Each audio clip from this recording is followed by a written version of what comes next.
Olá, sejam bem-vindos! Hoje a gente vai mergulhar no mundo da engenharia civil. Mas olha, não vamos falar só daquelas estruturas gigantescas que todo mundo vê. O nosso papo é sobre os desafios que estão escondidos, aqueles que realmente definem o futuro de todos nós. Pensem só, o nosso mundo é literalmente construído em cima de concreto e aço. São as pontes que ligam tudo, os prédios onde a gente vive e trabalha. Mas e se tudo isso começasse a desmoronar? E se o ataque viesse de ameaças que a gente nem consegue enxergar? É um cenário assustador, né? E essa imagem chocante aí de lajeado nos dá uma ideia do que pode acontecer. Então, para a gente entender bem esses desafios, primeiro vamos dar uma olhada no que é visível, no que os engenheiros civis fazem no dia a dia. É a parte que a gente conhece como os construtores do mundo. A primeira parada é a área de estruturas. Pensa nela como o esqueleto do nosso mundo. É aqui que os engenheiros calculam e projetam tudo, desde aqueles arranha-céus imensos de aço e concreto até estruturas mais simples de madeira. O objetivo? Garantir que tudo fique de pé, firme e forte. Beleza, mas antes de sair construindo para cima, é fundamental entender o que tem embaixo, né? E é aí que entra a geotecnia. É a área que estuda o solo, as rochas, ou seja, a fundação, a base literal de tudo que a gente constrói. De um prédio a uma encosta, tudo depende dela. Certo, já temos as estruturas e as fundações. Mas e aí? Como a gente se move entre elas? É aqui que a engenharia de transportes entra em cena. Ela planeja as verdadeiras artérias do nosso mundo, as estradas, as ferrovias, todos os sistemas que fazem as nossas cidades funcionarem, que mantêm tudo em movimento. E, por fim, alguém precisa fazer tudo isso acontecer, né? Tirar do papel e transformar em realidade. Essa é a missão da gestão da construção. É a área que planeja, executa a obra, gerencia as equipes, o dinheiro, os prazos, é quem faz a mágica acontecer. Ok, então, essa é a parte que a gente vê no dia a dia. Mas a verdade é que os maiores, os verdadeiros desafios estão escondidos. Eles estão nas fissuras, naquilo que os nossos olhos não conseguem enxergar. Vamos falar de um desses inimigos invisíveis. É um processo químico com um nome meio complicado, carbonatação. Mas a ideia é simples, saca só. O gás carbônico do ar, esse mesmo que a gente respira, vai entrando aos pouquinhos no concreto. E com o tempo, ele vai destruindo a camada que protege o aço que está lá dentro. E o mais curioso é como a gente descobre esse inimigo. Dá uma olhada nisso. É um teste químico bem simples, usando uma substância chamada fenolftaleína. Tá vendo essa parte rosa? Ali o concreto tá saudável, tá protegido. Agora, a parte que ficou sem cor, pois é, ali a carbonatação já dominou, já tá enfraquecendo a estrutura de dentro para fora. E aqui, bom, aqui a gente vê o resultado final. Quando aquela proteção acaba, o aço que está dentro enferruja, ele expande e racha o concreto todo. O colapso da estrutura pode ser uma questão de tempo. E pensar que tudo isso começou com um gás que a gente nem vê. Mas olha, nem todo problema invisível é químico.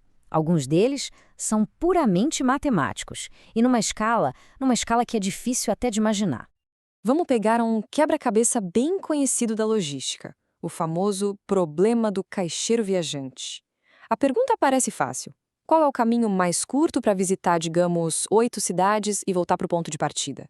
Parece um problema simples de otimização, né? Então, com 8 cidades, um computador tira de letra, acha a melhor rota rapidinho. Mas e se a gente aumentar só um pouco, para 40 cidades? Aí a história muda. O problema não fica só um pouquinho mais difícil. Ele simplesmente explode em complexidade. E é aqui que a coisa fica maluca.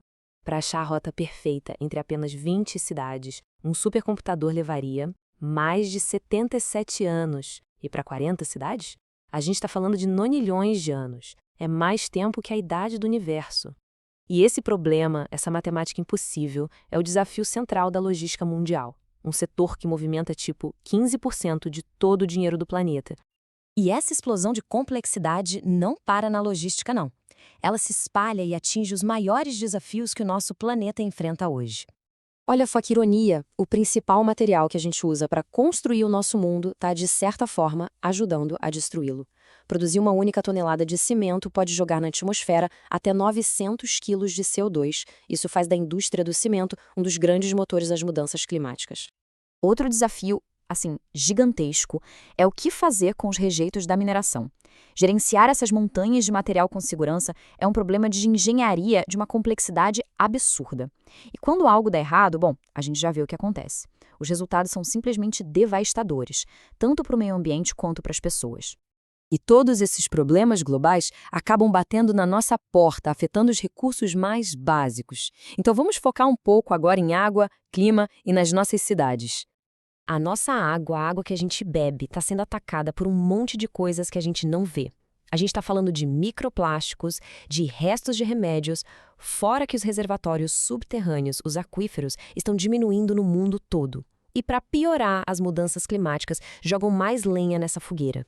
E falando em mudanças climáticas, elas estão voltando para assombrar a gente de um jeito bem visível. Eventos extremos, como aquelas enchentes terríveis em Lajeado que vimos no começo, estão ficando cada vez mais fortes. E o que isso significa na prática? Significa que os engenheiros não podem mais projetar pensando no clima do passado. Agora, eles têm que construir pensando num futuro que a gente não conhece direito, o que exige, por exemplo, tubulações maiores e pilares de pontes muito mais resistentes. Então, fica a pergunta: que tipo de profissional consegue resolver problemas dessa magnitude? E isso nos leva direto ao nosso ponto final. Quem é o engenheiro ou a engenheira do amanhã? Para encarar esses desafios, não basta mais só saber de cálculo e de materiais. É preciso muito mais. É preciso entender de sustentabilidade, ter uma capacidade enorme de resolver problemas que são super complexos, ter liderança, ética e, principalmente, uma baita responsabilidade social. A questão não é mais só construir coisas, é construir o futuro do jeito certo. Os projetos, as plantas do nosso futuro, estão sendo desenhadas nesse exato momento.